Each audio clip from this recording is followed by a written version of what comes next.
আসসালামু আলাইকুম everyone and welcome back to my channel. এটা হচ্ছে আমার স্টাডি ব্লগ পার্ট 5।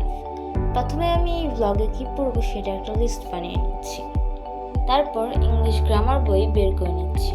সেখানের মডেল 15-এর 3 and 4 কোশ্চেনের অ্যান্সার আমি দিব এই ভিডিওতে, সাথে আর অনেক কিছু। প্রথমে আমি প্যাসেজটা পড়ে নিচ্ছি। প্যাসেজটা আমার আগে থেকে পড়া ছিল, যার কারণে পড়তে বেশি সময় লাগেনি। তারপর আমি অ্যান্সারগুলো লেখা শুরু করি। আমার 3 নম্বর প্রশ্নের উত্তর লেখা শেষ। এখন আমি 4 নাম্বারটা করব, আর 4 নাম্বারটার জন্য আমি অ্যান্সার শিট থেকে প্রথমে এগুলো অ্যান্সার মুখস্থ করে নিব, তারপর আমি এটার অ্যান্সারটা লিখব। তো এখন আমি এখানে অ্যান্সার লিখছি। তাছাড়া যেটা আমি পারি না সেটা আমি রেখে দিই, পরবর্তীতে আমি আমার টিচারকে দেখাই।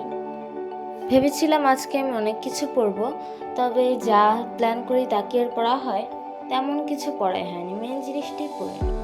এই যে 1 নম্বরটার অ্যান্সার লিখলাম, তারপর অনেক পানি পিপাসা পেয়েছিল, একটু পানি খেয়েছি। পানিটা বিশ্বাস করে এত ঠান্ডা ছিল, আমার অবস্থা খারাপ হয়ে গেছে।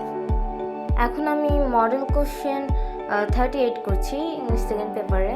আমি 1 নম্বর আর 5 নম্বর প্রশ্ন উত্তর দেবে ভেবেছিলাম। 1 নম্বরটা যেই লেখা শুরু করেছি কিছুক্ষণ পরে আর ভালো লাগছে না, তাই বইকে আল্লাহ হাফেজ বলে চলে গেলাম।